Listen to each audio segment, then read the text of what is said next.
आपल्याला पक्षी जरी दिसायला जरी मोठा असला तरी आपल्याला हे अंडं घालते का नाही घालते हे आपण 90% एकाच गोष्टीवरून करू शकतो. ते आता पण सरांनी खूप छान पद्धतीने प्रश्न विचारला आहे.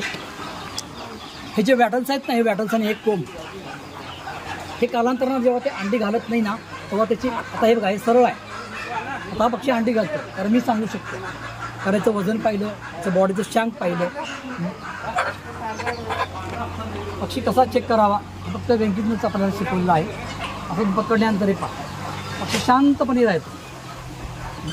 त्याचे पाय जे आहेत ते असे एक क्रॉस आहेत बघा, हे क्रॉस हे असे सरळ असायला हवे.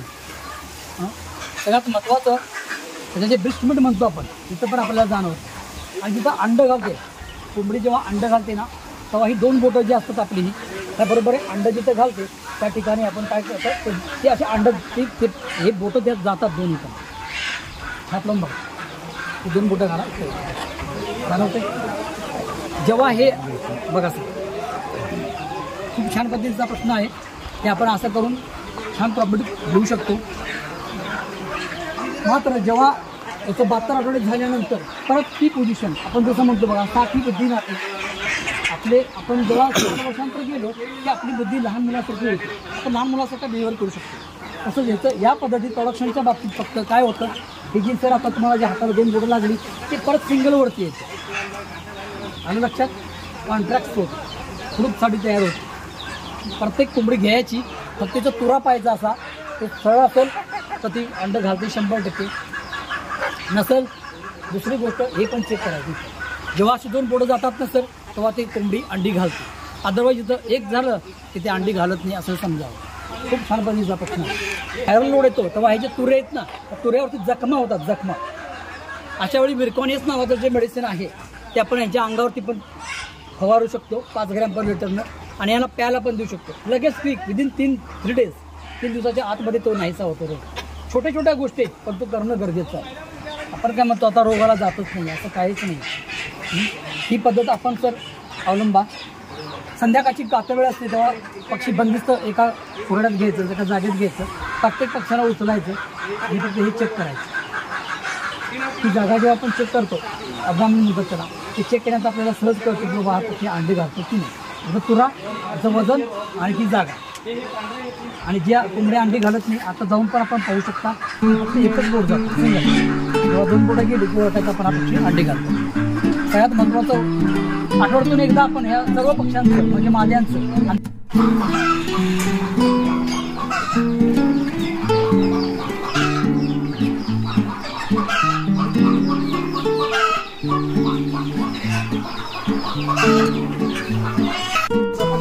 या ठिकाणी काही लोकांचे चालू, काही लोकांनी चालू करण्यासाठी माझ्या ठिकाणी जे पोल्ट्री फार्म आहे शहाजी पोल्ट्री फार्म आज हा एक आपल्या तुमच्यासाठी एक अवसर आणून दिलेला आहे. त्यामुळे मी तुमच्यानंतर आभार मानतो. आज या ठिकाणी आपण पोल्ट्री व्यवसाय चालू करत असताना त्याच्यातून होणाऱ्या अडचणी किंवा त्या ठिकाणी येणाऱ्या काही समस्या असतील त्याचं आपण कशा प्रकारे करायचं ते मार्गदर्शन देण्यासाठी आज या ठिकाणी डॉक्टर मनोज पाटील उपलब्ध आहेत. आज त्यांच्याकडनं आपण मार्गदर्शन घेऊया आणि सगळ्या पद्धती आपण जाणून घ्या की व्यवसाय कशा पद्धतीने आपल्याला चांगल्या प्रकारे करायचा. आम्ही वाटतोय की छोट्या मोठ्या उद्योगासाठी चंदगड तालुक्यात एकमेव एक शिबिर भरवण्यात आलेलं आहे. माहिती डॉक्टरांच्या माध्यमातून गावठी कोंबड्यांसाठी किंवा इतर कोंबडीच्या जाती आहेत त्या जातीसाठी एक माहिती देण्यासाठी तुमच्यापर्यंत पोहोचण्याचं काम आमचे मित्र मुटकेकर सर हे करत आहेत. खरोखर त्यांचं अभिनंदन करावं लागेल. कारण असे कार्यक्रम विशेषतः आता तुम्ही यूट्यूबवर बघितल्यानंतर पैसे देऊन तुमचं बुकिंग करावं लागतं, त्यानंतर तुम्हाला ट्रेनिंगला बोलवतात. एक प्रकारचं ट्रेनिंगच म्हणावं लागेल. खरोखरच मुटकेकर सरांचं मी अभिनंदन करतो आणि डॉक्टर साहेबांना विनंती करतो की आपण आपलं मार्गदर्शन सुरक्षित कोण बोलणार आहे. आणि नमस्कार सर, माझं नाव मनोज पाटील. मला थोडीशी माहिती येतो. माझं गाव माणिकेरी तालुका चंदगड. 1997 साली माझी MSc झाली. नंतर मी वेंकीचं R&D सेंटर जॉईन केलं. तिथून पुढे हा माझा प्रवास सुरू झाला. वेंकीमध्ये मी जवळपास 15 वर्ष होतो. तिथं संकरित जाती सगळ्या ज्या जाती आहेत त्या सगळ्या तिथं निर्माण केल्या जातात. त्याच्यावरती औषधीकरण, लसीकरण या सर्वांची माहिती दिली जाते आणि ते अंमलात आणलं जातं. वेस्टीज इंडिया लिमिटेड ही अशी कंपनी आहे जी आशिया खंडामध्ये आतापर्यंत त्यांनी जे काय कार्य केलं आहे ते कोणीही ओलांडून जाऊ शकत नाही. त्यांचे असलेले जगभरातील संबंध आणि त्यांचा व्याप पाहिला तर खूप मोठा आहे. त्यांचं सांगण्याचं तात्पर्य एवढंच आहे की आज आपण यासाठी इथे जमलेलो आहोत की माहिती घेण्यासाठी. माझ्या पद्धतीने मला जे काही चांगले अनुभव आहेत ते मी आपल्याशी संपर्काद्वारे शेअर करू शकतो. तर बसल्यानंतर सोनालीबद्दल ज्या काही लोकांनी मला आता माझ्या मित्रांनी इथं काही प्रश्न उपस्थित केले ते घेऊन दिलेत मला त्यांनी इथं. त्यांचं मी शंकेचं निरसन करून त्याच्यापूर्वी ही सोनाली जात हे काय आहे मी तुम्हाला सांगू इच्छितो. सोनाली हा पक्षी तो मूळ भारतातला नाही आहे, तो बांगलादेशी पक्षी आहे. फियोमी नावाचा जातीचा नर आणि रोड आयलँड रेड ह्या नावाची जी मादी ती दोन्ही संकलित करून हे निर्माण झालेलं ब्रीड आहे. मार्केटमध्ये पाहिजे तर आज भरपूर जाती आहेत, परंतु सोनाली एक असा पक्षी आहे जो कमीत कमी खाद्य खाऊन जास्तीत जास्त अंडी देतो आणि मांस उत्पादन पण करतो. एवढंच नाही तर त्याची चव जी आहे ती सगळीकडे बाजारामध्ये वांटेड आहे, म्हणजे त्याला डिमांड आहे. पण अजून एक सांगायचं आहे की इथं जमलेले माझे जे पोल्ट्रीधारक बंधू जे आहेत त्यांना खूप समस्यांना सामोरं जावं लागतं की घेतो आम्ही पक्षी सरांच्याकडून म्हणा किंवा अजून कोणाकडून घेतो आम्ही पक्षी, पण तो वाढवायचे कशा हा प्रश्न सगळ्यात महत्त्वाचा उपस्थित होता. तर मला एक विचारायचं आहे इथं जमलेल्या बंधूपैकी कोणाकडे आता सोनाली पक्षी आहेत का? फक्त हात वरती करा. बरं,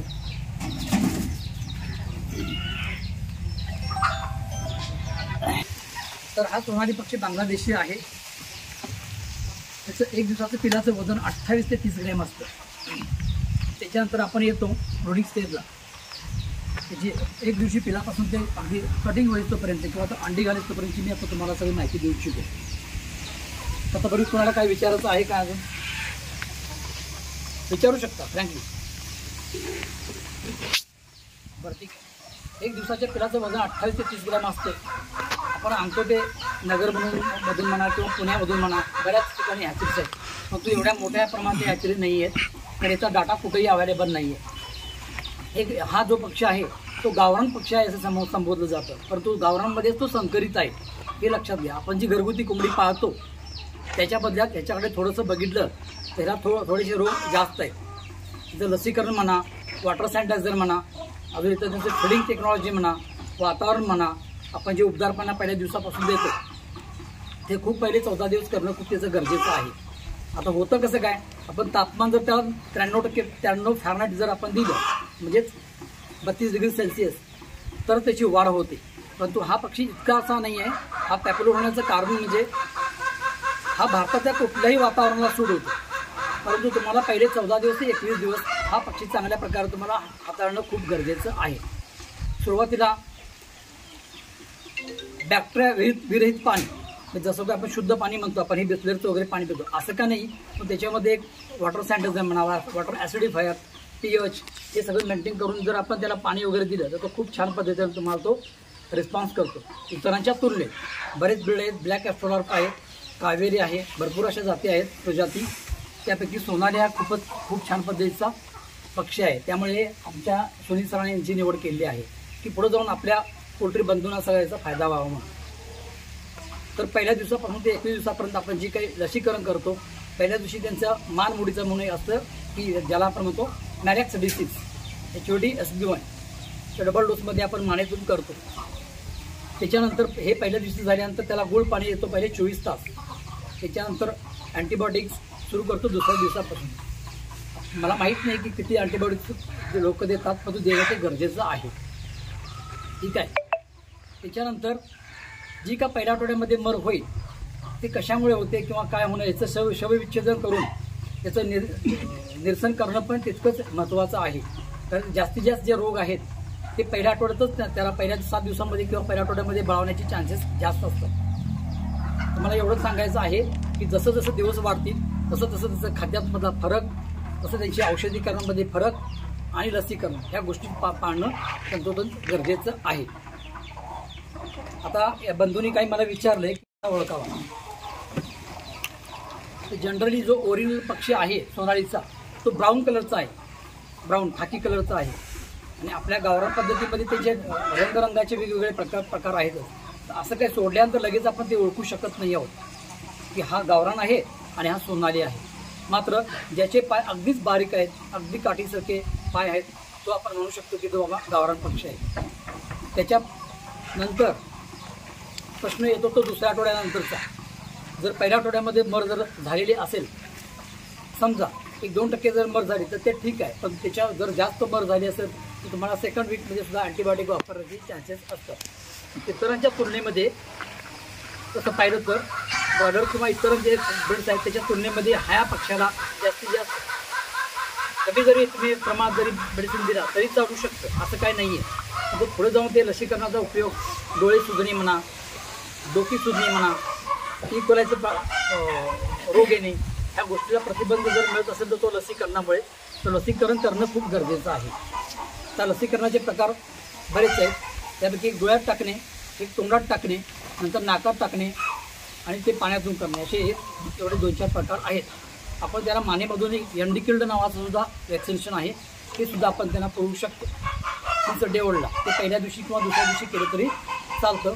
हे केल्यामुळे तुमची डोकी सुजणे म्हणा किंवा डोळे सुजणे, त्याचे जे आरी करण्याचं तिथे देऊन देणं हे पण गरजेचं आहे. त्याच्यानंतर त्याच्या खाद्याची जी प्रत आहे, आपण जे त्यांना खाद्य सप्लाय करू शकतो ते पण चांगल्या क्वालिटीचं असावं. त्यांना पडणारा जो संडास आहे तो सुद्धा घट्ट पडावा. अशा पद्धतीचं आपण खाद्य वापरलं तर त्याची जी होणारी वाढ आहे ती बिलकुल चांगली होते. मला बरंच काही सांगायचं की मी एका कंपनीमध्ये आता मी मॅनेजर म्हणून काम करतो आहे, मला सांगायला वाईट वाटणार नाही आहे. त्यासुद्धा पद्धतीचं मी थोडे काही माझ्या मित्रांना इथं दिलेले बसेस त्यांना दिलेलं आहे. तर त्यांना सुद्धा काही प्रॉब्लेम्स आलेले आहेत. मी चालत जाऊन त्यांना मी विचारून त्यांना मी ते औषध पण दिलं आहे. पातळ संडास प्रत्येक कंपनीचं जे खाद्य आहे ते अशा प्रकारे असावं की ज्याच्यातून पातळ संडास निर्माण होऊ नये. पातळ संडास निर्माण झाल्यानंतर डायरिया नावाचा रोग निर्माण होऊन त्याचं वजन कमी होतं, पक्षी रोगाला बळी पडतो. पहिल्या दुसऱ्या आठवड्यामध्ये व्हिटॅमिन ई म्हणा, व्हिटॅमिन सी म्हणा किंवा आहे असं उन्हाचं वातावरण जेव्हा असतं त्या वातावरणाचा त्यांना स्ट्रेस येऊ नये म्हणून व्हिटॅमिन सी वगैरे देणं, गुळ पाणी देणं हे सुद्धा तितकंच महत्त्वाचं आहे. अजून एक मला प्रकर्षानं सांगायचं आहे की बाजारातून काही लोक म्हणजे काही फार्मर बंधू टोमॅटो स्वस्त असलेले भाजीपाला वगैरे आणतात, तो टाकतात, तो कट करून त्याला टाकतात. चांगली गोष्ट आहे. मात्र ते टाकल्यानंतर मला एवढंच सांगायचं की ते 2 तासाच्या वरती तुम्ही आपण ठेवू शकत नाही आहोत. तर त्याच्यामध्ये 2 तास कापल्यानंतर कुठली भाजी म्हणा किंवा फळभाजी म्हणा त्याच्यामध्ये बॅक्टेरिया निर्माण होऊ शकतो. बॅक्टेरियाचा जसा रोड वाढत जाईल तशी मग पुढे पुढील आपल्याला इकोलाय म्हणा, CRD म्हणा या गोष्टींना सामोरं जावं लागतं. फक्त ब्रॉयलर आणि ह्या देशीमध्ये एकच प्रकर्षानं जाणवतं की ब्रॉयलरच्या पोटामध्ये पाणी धरून जी मर होते ती याच्यामध्ये बघायला आपल्याला मिळत नाही आहे. फक्त किडनी सुजून किंवा अजून इकोलायनं किंवा घरघर आणि सर्दी वगैरे जे म्हणतो ह्या 3 रोग हे महत्त्वाचे आहेत. त्याच्यावरती लसीकरणं सुद्धा आता निघालेली आहेत, ती पुढीपासून पण आहेत, फक्त आपल्यापर्यंत येऊन पोहोचलेली नाही आहेत. जसं जसं आपल्याला काही प्रॉब्लेम्स येत असतील तसं तसं आपण डॉक्टर लोकांचं किंवा तज्ज्ञांचं मार्गदर्शन घेऊन आपण ते करू शकता. माझ्या त्या फार्मर बंधूंनी आता मला विचारलं की सर मला नवीन उद्योग करायचा आहे, तर बांधकाम कसं करावं. तुम्ही अशीच जागा निवडा की पूर्व पश्चिम जशी बांधकाम अशी इमारत उभी राहावी. जिथं आता ही खेळती हवा आहे तर हवा अशी निर्माण असेल तर ते खूप छान पद्धतीने होईल. एवढं तुम्हाला सांगायचं आहे. अजून तुम्हाला काही प्रश्न वगैरे विचारतील तर विचारू शकता. हे गावरांमध्ये जरी असलं तरी संकलित आहे.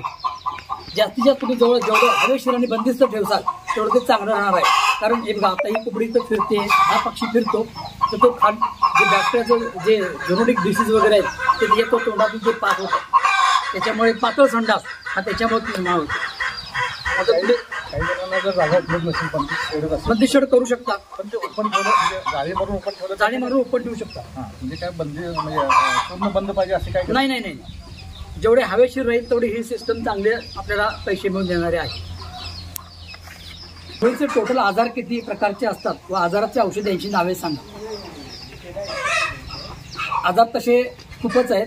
त्याची लिस्ट जर बघितलं तर 22 ते 25 प्रकारचे आजार असतील. ते कशामुळे होतात, त्यांचे कोणत्या प्रकारामध्ये मोडतं हे सांगतो मी, थोडक्यात सांगतो. पहिला आहे व्हायरल जो हवेमार्फत येऊ शकतो. दुसरा आहे बॅक्टेरिया जो पाण्यातून येऊ शकतो किंवा फळमधून येऊ शकतो. तिसरा आहे फंगल फंगल म्हणजे आपल्या अंगाला जशी हात सुटते तशी त्याच्या पंखातून रक्त व्हायची संसर्गजन्य होऊन तो रक्त वाहतो. तो क्वचित पाहायला मिळतो. मला वाटतं 10,000 पोल्ट्रीमध्ये एखाद्या पक्षाला असा रोग होऊ शकतो. आणि चौथा जो रोग आहे तो झोनोटिक. झोनोटिक म्हणजे आपल्या पायाला जे झूज असतात बारीक बारीक जंतू ते एकातून दुसऱ्याकडे जातात आणि तिथं कॉक्सी नावाचा एकच रोग निर्माण होऊ शकतो. त्याला झोनोटिक डिसीज म्हणतात. असे 4 प्रकारचे संसर्गजन्य. मग याच्या प्रजाती आल्या. बॅक्टेरियापासून काय झालं, इकोलाई आला, दुसरा काय आला, सीआरडी आला, पातळ संडास आला. असे त्याचे हे उपप्रकार आहेत. महत्त्वाचे 4च आहेत रोग: व्हायरल, बॅक्टेरियल, फंगल आणि झोनोटिक. झोनोटिक हा असाच आहे की रक्तह्यागुण ज्याला आपण म्हणतो त्या प्रकारे ते होऊ शकतं. मात्र जातीवेळी तुम्ही जेवढी स्वच्छता करसाल तेवढं ते चांगलं आहे. पिण्याचं जे पाणी आहे ते तुम्ही प्रत्येक वेळेला, कारण हे गावरांमध्ये नाही म्हणून गावरांमध्ये संकरित येतं, तेव्हा ते हे लक्षात ठेवा की मी आज गावरान पक्ष्यांचं मी संगोपन करतो आहे नाही, त्याला काही तरी चालतं. तर अशी समजूत चुकीची आहे. कारण गावरान पक्षी आपला गटारी पद्धतीचा खातो, तो संध्याकाळी घरी येऊन राहतो. म्हणजे तशी सिस्टम नाही आहे. आज तुम्हाला काही दिसत नाही, परंतु 8 दिवस गेले, 15 दिवस गेले, जसा रोगाचं साचत जातो, बॅक्टेरिया साचत जातो, त्याच्यानंतर त्याचा मग रोगाचा भडीमार होतो आणि एकाच्या दुसऱ्याला लागून होऊन मग ते सुरुवात होती. मात्र पातळ संडास एक असा रोग आहे ज्याची येण्याचे चान्सेस खाद्यामधून आहेत, पाण्यामधून आहेत, आपण जे त्याला खाद्य देतो त्याच्यामधून आहेत, याच्यामधून सुद्धा आहेत, आपण जे ओपनमध्ये सोडतो त्याच्यामधून सुद्धा आहेत. तर ते येऊ नये म्हणून त्याच्यासाठी मला काय म्हणायचं आहे की तुम्ही बंदिस्त जेवढं चांगलं करसाल तेवढं ठीक आहे, चांगलं आहे. बंदिस्त न करता जर असं केलं त्याचा प्रचिती सरांना पण आता आलेली आहे. सर सुद्धा याचे ज्वलंत उदाहरणं आहेत की आपण हे सोडलं आणि त्याची थोडीफार मर झालेली आहे. ते पण करा की बंदिस्त जेवढं करता येईल तेवढं चांगलं असणार आहे. तो पक्षी निवडावा. तर मी सरळ सोनाळी करून तुम्हाला सांगेन, कारण ह्याला रोग कमी, अंडी जास्त. जर वर्षाकडे तो 365 दिवसापैकी 220, आणि जर चांगलं न्यूट्रिशन दिलं तर 280 तिथपर्यंत तुम्हाला तो अंडी देऊ शकतो. आणि जातेवेळी तुम्हाला कटिंग करतेवेळी पण तुम्हाला तो चांगला फायदा देऊन जाऊ शकतो. मर तर कमी असणारच आहे. तर बाकी काही किरकोळ गोष्टी आहेत, लसीकरण म्हणा, औषधीकरण, हे मंथली एक शेड्यूल आहे ते मी सर्वांना देऊन त्याच्याप्रमाणे तुम्ही केला तर ते योग्य होऊन जाऊ शकेल. गावठी कोंबडीने नैसर्गिक पद्धतीने अंडी वाढ करण्यासाठी कोणत्या उपाययोजना आहेत?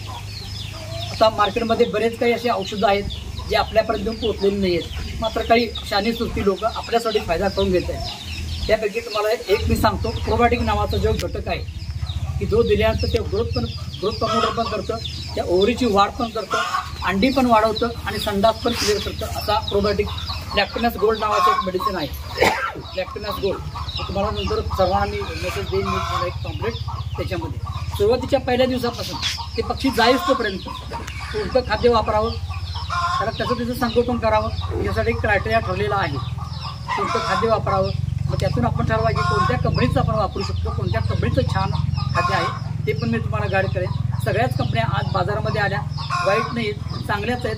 पण त्याची जी खाद्य निर्माण करण्याची पद्धती किंवा आपण वापरण्याची पद्धत ही खूप त्याच्यात ताळमेळ जुळायला हवा. ठीक आहे. मात्र मला अजून एक सांगायचं आहे,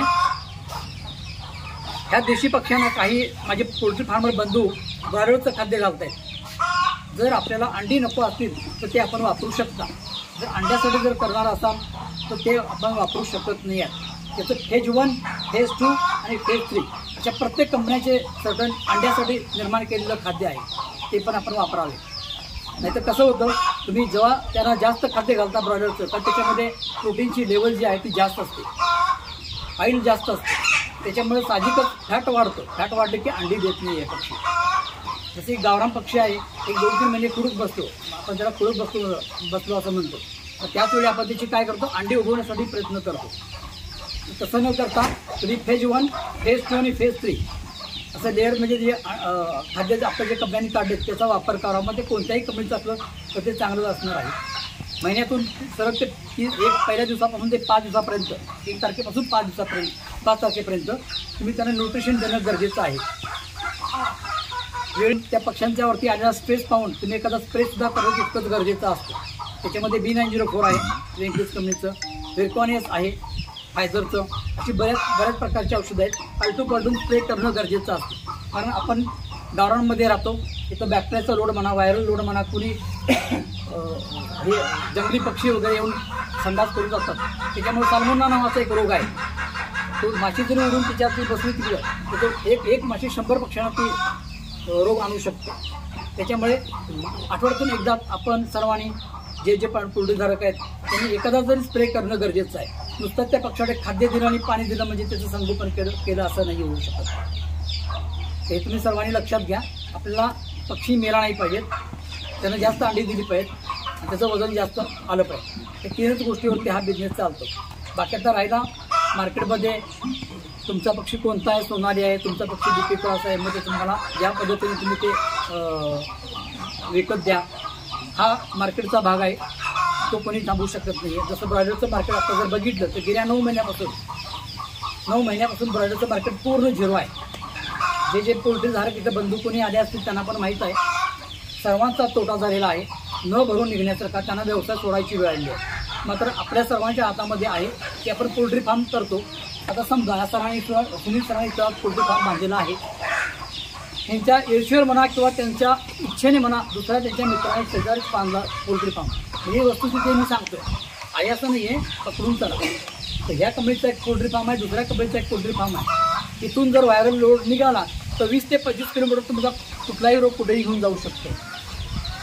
जर सर्वांनी चांगलं संगोपन केलं तो कोणालाही त्रास होणार नाही आहे. त्यासाठी वीकली आठवड्यातून एकदा आपण हमेशा स्प्रे करावा, तज्ज्ञांचं योग्य ते मार्गदर्शन घ्यावं आणि मगच पुढं याच्याकडून पक्षी घेतो त्यांना पण विचारावं किंवा हे कोणत्या पद्धतीने आपण संगोपन करू शकतो आणि करता येईल. तर देशी हा मला वाटतं वर्षातून 1-2 महिने थोडंसं खाली येतो, जर 10 महिने तो प्लसमध्ये असतो. तसं ब्रॉयलरचं नाही आहे. आज ब्रॉयलरचा पक्षी जर विकायचं म्हटलं तर एखादी कंपनी प्रीमियमसाठी एखादी कंपनी 35 रुपये किलोचे भाव देते. आज पक्षी वाढवायला 70 रुपये खर्च येतो. आता रेट आहे 110 रुपये. 110 रुपयेमधून 30 रुपये घेते, 80 रुपये वाढवायचा खर्च आहे 70 रुपये. बाकी इतर मॅनेजमेंट जर विचार केला तर ते विकणाऱ्या कंपनीला कधीही परवडण्याचं नाही आहे. त्यामुळे तुमच्या आमच्यासारखे छोटे जे फार्मर आहेत ते ब्रॉयलरमधून आता संगोपन बंद करायचे.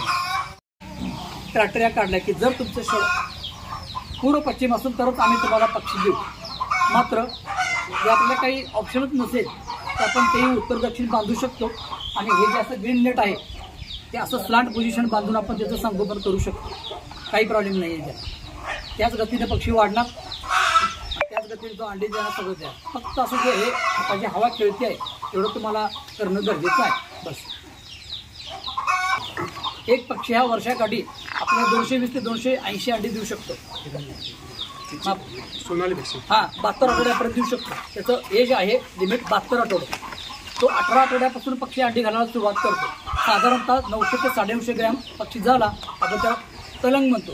त्या इंग्लिशमध्ये पुलेट म्हणतात. पुलेट जेव्हा तो 18 आठवड्याचा होतो त्याच्यानंतरच तो अंडी घालतो. अदरवाईज त्याच्या अगोदर तो अंडी घालू शकत नाही. तेच ब्रॉयलरचं जर घेतलं तर तोच पक्षी 24 आठवड्यात अंडी घालतो. जो मोठे वाढणार असतो त्याचे वजन असतं 6.5 किलो. एका मादीचं वजन 6.5 किलो असतं, नराचं वजन असतं 8.5 किलो. त्याला फक्त 150 ग्रॅम खाद्य दिलं जातं त्या ब्रॉयलरला, का ते जगावं फक्त म्हणून. तो 24 आठवड्यांचा अंडी घालतो. आणि आपण जे अंडी दुकानामध्ये खातो तो पण 18 आठवड्यातच घालतो. आणि हे जे बाकी सगळे जे पक्षी आहेत, बीपी क्रॉस म्हणा, कावेरी म्हणा, हे सोनाली म्हणा, हे जे पक्षी जे आहेत ते तुम्हाला 18 आठवड्यांचं अंडी घालतात. त्याच्यामध्ये काही चेंजेस होत नाही आहे. आपलं जसं व्यवस्थापन असणार आहे त्या प्रमाणात आपल्याला तो फायदा मिळू शकतो. पण पहिल्या दिवशी त्याचा 2 ग्रॅमचा जंप आहे. पहिल्या दिवशी जेव्हा पक्षी येतो तो 2 ग्रॅम खाद्य खातो. त्याच्यावरती आपण जरी 10 ग्रॅम टाकलं तर तो खात नाही आहे. त्या खाद्याचं नाव आहे प्रिस्टार्टर, जे की त्यांच्या चोचीला पुरेसं असतं. असंच त्याचं त्या टेक्स्चर असतं किंवा त्याची साईज असते. ते 2 येतोपर्यंत आता प्रत्येक आठवड्याचं सांगणं अवघड आहे. मात्र हा जो पक्षी आहे सोनाली 18 आठवड्यापर्यंत येतोपर्यंत 3.25 किलो खाद्य खातो. आपण जर अनुषंगाने ते बघितलं तर तो 3.25 किलो खाद्य खातो. पक्षाची किंमत जर 30-35 रुपये जर धरला, 30 रुपये पकडा, आता ते आहे 30-32 रुपयाचे आहे. आणि 30 रुपयाचं खाद्य 30-90 अधिक घे. हे तुम्हाला एक पक्षी फक्त खर्च करण्यासाठी व्यवस्थापनाचा खर्च सोडून 120 रुपये येतो. मात्र बाजारमध्ये असंही काय आहेत की बाबा 120 रुपये 150 रुपयाचा पक्षी 250 रुपयाला होतं. की त्याची पक्ष्यांची मुबलकता किंवा उपलब्धता त्याच्यावरती तो त्याचा रेट ठरवून असतो. आता तयार होतो. मात्र ते करणं न करणं किंवा त्याला काही जास्त चांगल्या पद्धतीचं खाद्य देणं हे आपल्यावरती अवलंबून आहे. जसं प्रत्येकाचं टेक्निक आहे. काही लोक बघा तसं आपण खूप छान व्यायाम करतो, सकाळी मॉर्निंग वॉक करतो, छान ज्यूस पितो, पण ते सगळ्यांना तसं अवेलेबल होऊ शकतं. त्याच प्रकारे हे पण आहे. त्याच्यात कसं आहे, मी भरपूर माझ्या आयुष्यामध्ये मी आता 27 वर्ष जॉब करतो आहे. मी एखाद्या फार्मर बंधूला सांगितलं नाही सर हे असं करा, ते त्याच बॅचपुरतं करतात. ते परत विस्मरण होतं त्यात जेवण वगैरे काय त्याच्यामध्ये अमोनिया जाण्यासाठी जे जास्तीत जास्त प्रॉब्लेम्स आहेत ते अमोनियामुळेच निर्माण होतात. अमोनिया अशाच ठिकाणी निर्माण होतो जिथं कोंदट वातावरण आहे म्हणा, खेळती हवा नाही आहे म्हणा, अशा ठिकाणी अमोनिया निर्माण होतो. मात्र हे जर तुम्ही जे खालचं जे त्याला आपण लिटर म्हणतो, लिटर ऊसाचं व्यवस्थापन, हे जर का तुम्ही रोजच्या रोज हलवून त्याच्यावरती आठवड्यातून एकदा चुना आणि फॉर्मॅलिन 6%चा फॉर्मॅलिनचा जर स्प्रे मारला तर तुम्हाला अमोनिया कधी दिसणार नाही. तर ते व्यवस्थापन करा. डोळे सुजणे, पक्ष्यांना खाद्य न खाणे, उन्हाळ्यामध्ये अमोनिया जास्त आला की ही परिस्थिती निर्माण होते. पाणी पक्ष्याने किती प्यावं, जे आपण त्याला खाद्य देतो 2 ग्रॅमपासून ते अगदी 100 ग्रॅमपर्यंत, त्याचा लास्टचा जंप आहे 110 ग्रॅम आठवड्यापर्यंत. जर आज पक्ष्यानं जर 110 ग्रॅम जर खाद्य खाल्लं तर त्यानं साहजिकच 220 मिली पाणी पिणं गरजेचं आहे. त्याला गुणिले 2 करायचं. चला आपण आज आपल्या फार्ममध्ये 1000 पक्षी आहेत, त्यांना आपण 100 ग्रॅमनं खाद्य देतोय. एक 100 किलो खाद्य गेलं समजू आपण, तर 200 ते 250 लिटर पाणी सहज जाणं गरजेचं आहे. हे कोण कधी ओळखू शकतो, आपण जी पाण्याची टाकी लावलेली असते तिथं आपण ते रोज मोजमाप करणं गरजेचं आहे. नुसतं ते पंप भरत राहतोय सोडत राहतो असं न करता त्याची तुम्ही रोजच्या रोज दैनंदिन रिकाबरी ठेवायचं, ते विचार करत राहायचं. जर पक्ष्याला जास्त पाणी पिले तर सगळे रोग नाहीसे होतात. ते आपल्या बाबतीत पण तेच आहे आणि पक्ष्यांच्या बाबतीत पण तेच आहे. तुम्हाला मला सांगायचं आहे की आपण फार्मिंग करतो. आता माझा वैयक्तिक प्रश्न आहे, तुम्हाला म्हणजे नॉलेज देण्यासाठी म्हणून सांगते मी की आज सरांच्याकडे आपल्याच फार्ममध्ये पाहिलं मी की ते अंड्याला लागून एक घाण येते, बरोबर आहे ना सर? हां, ती अंड्याला लागून जी घाण येते आपल्याला ठीक आहे, पण आपण ते काय करतो, दुर्लक्ष करतो आणि अंडी दुसऱ्याला विकतो. ते का म्हटलं अरे आज सुनील सरांच्या ह्याच्यातून पक्षी अंडी आली, ती घाण निघाली, त्याचं कारण काय असू शकेल? सर आज अंडी घाण निघाली, मला नको आहे तुमची उद्या अंडी. यासाठी सर्वांनी प्रयत्न करा. आज मार्केटमध्ये भरपूर जणांच्याकडे खाद्य आहे, पण तुम्ही ज्यांच्याकडून ते खाद्य घेताय तुम्हाला एक मला काय सुचवायचं या ह्याच्या घटनेद्वारे एक जनजागृती सुचवायची आहे की सर मी आपलं खाद्य वापरतोय. जसं तुम्ही मला काल विचारून बोलून घेतला, मी तुम्हाला औषधीकरण लगेच दिलं सुरू केलं, हा भाग त्यातला आहे. तर ते अंडी जेव्हा घाण येतात तेव्हा ओळखायचं की आपलं कुठेतरी लॉस होत चाललेलं आहे. दर दिवसाला 2 अंडी 3 अंडी कमी होत महिन्याच्या शेवटी जवळपास 50 ते 60 अंड्याचा आपल्याला कमतरता जाणवते, बरोबर आहे ना? तर अशा बारीक सारी गोष्टीकडे आपण लक्ष देणं गरजेचं आहे. अंड्याचं उत्पादन कसं जास्त वाढवावं हे सर्वस्वी त्या फीडवरती आणि त्या पाण्यावरती अवलंबून आहे. खाद्य का आपण सकाळी 50 ग्रॅम टाकणार, संध्याकाळी पण 50 ग्रॅम टाकणार आणि एकदमच जरी 100 ग्रॅम टाकणार तरी काही प्रॉब्लेम नाही, ते खातात आणि आपले निवांत राहतात. आता त्याच्यामध्ये चांगल्या प्रथिनांची सोय असणं गरजेचं आहे. जेव्हा तुम्ही एखाद्याकडून फीड विकत घेताय तर त्यांना सांगणं गरजेचं आहे माझा आज 72वा आठवडा आहे, मला माझं 60% प्रोडक्शन आहे, मला ह्याच्यापेक्षा जास्त द्यावं असं आपली इच्छा व्यक्त करतो. आणि म्हणून त्याला सांगायचं, त्याला आपला फार्म दाखवायचा आणि मगच ते खाद्य विकत घ्यायचं. तुमची कुठेतरी गैरसोय होऊन जसं आज बरोबर याच्यानंतर कुठे फीड नाहीच आहे, याच्यानंतर काही व्यवसायच नाही आहे या पोल्ट्रीच्या क्षेत्रात. एक बॉयलर आणि दुसरं देशी, तर तो कुठेतरी चांगल्या पद्धतीनं उपलब्ध व्हावा, ज्यांची जी इच्छा आहे त्यांना ते मिळावं याच्यासाठी मी सगळे प्रयत्न करतो. अजून कोणाला काही विचारायचं आहे? सर आता खाद्य इथं मिळत नाही, इथं गडीवर जायला पाहिजे, इथं हवाला झालं बरोबर. आणि काही वेळेला खाद्य संपल्यामुळे आपण काय करतो, गहू किंवा तांदूळ वापरतो, त्याच्यापासून काय फायदे होते? सरांचा प्रश्न अगदीच महत्त्वाचा आहे. सर त्याच्यामध्ये जर आपण घरी समजा बनवायचं झालं खाद्य तर कोणकोणते घटक तेल वापरायचे म्हणजे चांगले असतात पक्ष्यांसाठी? ओके, सरांचा प्रश्न अगदी रास्त आहे. इमर्जन्सीसाठी कसं होतं, कधी ट्रान्सपोर्टेशन बंद पडतं, मला गाडी मिळत नाही, काही नाही. जेव्हा आपण एका माध्यमातून दुसऱ्या माध्यमात जेव्हा जातो, साहजिकच बघा आपण एका दिवशी मटणाचं जेवण जेवलं चांगलं प्रथिनाचं, तर त्या दिवशी थोडंसं झोप वगैरे किंवा आळसपणा असा निर्माण होतो. तसंच जे आपण खाद्याचं आहे जेव्हा आपण रेडी फीड वापरतो सरांनी सांगितल्याप्रमाणे रेग्युलेजकडनं आणलं किंवा बॅगामधनं आणलं आणि ते दोन्ही पण नाही मिळालं तर काय द्यावं. तर हा प्रश्न असा आहे, खूप छान पद्धतीनं त्यांनी प्रश्न विचारला. मला पण माहीत नव्हतं की हा प्रश्न कोणी विचारावा. आता माझ्या मनामध्ये भरपूर प्रश्न आहेत, तर तुमच्यापर्यंत सगळेच कसे एकदम एक्सपोज करावे हे पण मला कळत नाही आहे. तर त्यावेळी अशा वेळी जर आपल्याकडे 2-3 दिवस खाद्याची जर काय संसर्ग भासत असेल तर त्याच्यामध्ये घरगुती तांदूळ नाही आहे, जो आपण राशनमधला तांदूळ आहे तो तांदूळ म्हणा किंवा मका म्हणा. मका त्याच्यामध्ये 70% मका वापरावा, एक 4 ते 5% तांदूळ वापरावा. म्हणजे सरांना मी काय सांगतोय की तुम्हाला जर सर हे नाही मिळालं तर ती जागा ती उणीव भरून काढण्यासाठी म्हणून आपण याचा वापर करू शकतो. बाजारात मिळणारे औषधं तुम्हाला थोडीफार आणावं लागतील, जसं की प्रोबायोटिक आहे पावडर फॉर्ममधलं, जसं की आपल्याला टॉनिक आहे मेडिथ्रेसी, हे सगळं आणून एकत्रित तुम्हाला मी सरांनी सांगितल्याप्रमाणे तुम्हाला मी लिहून देईन. जर 100 किलो खाद्य लागेल तर त्याच्यामध्ये मका किती वापरावा, गहू किती वापरावा, तांदूळ किती वापरावा, इतर प्रथिनं किती वापरावीत आणि ते आपण बनवून त्यांना ते देऊ शकता. त्याच्या अन्नधान्य उरते, हो अन्न उरते खाल्लेलं काही वेस्टेज अन्न असते ते शिजवलेलं घातल्यानंतर काय परिणाम होतो अंड्यावर किंवा त्यांची खायला. हा पण प्रश्न खूप अगदीच महत्त्वाचा आहे. आपण गावरान पक्षाला देऊ शकतो, जर की आपल्या घरामध्ये फिरती कोंबडी असते, इकडे तिकडे सोडलेली सकाळ सोडली उघडली ती निघून जाते, ती काही पण करते मग ते XYZ. मात्र या पक्षात तसं आपण देऊ शकत नाही एवढं, कारण शिजलेल्या अन्नामध्ये आपण जे पक्ष्यांना अन्न देतो ते साहजिकच शिळं असलेलं असतं. तर त्याच्यामध्ये बॅक्टर, आता बघा आम्ही भाकरी खात नाही किंवा शिळा भात मी का खात नाही आहे, तर त्याच्यामध्ये तो खराब झालेला आहे म्हणून आपण काय करतो तो उचलतो आणि पक्ष्यांना टाकतो. तर त्याच्यामध्ये साहजिकच सर बॅक्टेरियाचा लोड निर्माण झाला असतो आणि असं खाद्य आपण नाही देऊ शकत आणि देऊ नका. ते तुम्हाला आत्ता जाणवणार नाही आहे, मात्र जेव्हा इकोला किंवा बॅक्टेरिया अजून काही त्याच्यामध्ये पचन संस्थेतले रोग जेव्हा निर्माण होतील तेव्हा त्याचा तो इम्पॅक्ट दिसतो. आणि आपण एवढे सगळेजण सक्षम नाही आहोत की बाबा ते काय झालं की लगेच फाडून बघायचं आणि त्याला सांगायचं. जेव्हा आपण दिलं तर सरांनी सांगितलं मला अन्न दिलं त्याचा इम्पॅक्ट आज नाही होणार आपल्याला. त्याच्यामध्ये अजून सर शक्यतो नाही ह्या संकरित जाती असल्यामुळे खुडूक बसत नाही. फक्त आपली गावरान जी आहे तेवढीच प्रजाती जात आहे. ह्या प्रजाती आहे मेन जात कोणती तर ही गावरान. याच्यावरती एखाद्या नर, आता जसं बघा हे सोनाली आहे, रोड आयलँड रेड ही नावाची मादी घेतली बांगलादेशातली आणि त्याला फुयामी नावाच्या जातीचा जो नर आहे त्याच्याशी त्याचं संकरण केलं.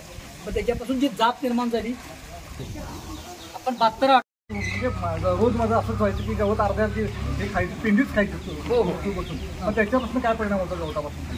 गवत खाण्यापासून काही परिणाम होत नाही आहे, ते चांगलं आहे.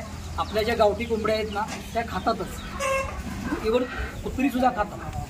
तुम्हाला क्वचित लोकांना माहिती असेल किंवा क्वचित बंधूंना माहिती असेल कुत्रंसुद्धा खातो. ते कसं नॅचरल आहे. आता पहा मुंगसात आणि सापाचं जेव्हा भांडण होतं किंवा ते सर्पदंश जेव्हा त्याला मुंगसाला करतो तेव्हा ते अशा एका वनस्पतीकडे जातं की ते तुम्हाला आम्हाला दिसत नाही, आतापर्यंत कोणाला नाही कळलं. मात्र ते सत्य आहे. तो जातो त्या झाडाचं मूळ खातो आणि ते विष अँटीटॉक्सिन बंद करून टाकतो. ते त्यांना माहिती आहे. तसं सरांनी सांगितल्याप्रमाणे कोंबड्या त्यांना देवानं दिलेलं वरदान असं आपण समजू. आपण त्यांना आपल्या पद्धतीनं मोल्ड करून आपले आहार बदलून त्यांना आपण त्याची संगोपन करण्यास आपण शिकलो आहे. मात्र सरांनी सांगितल्याप्रमाणे कोंबडीची हिरवं पाला होऊ शकतो.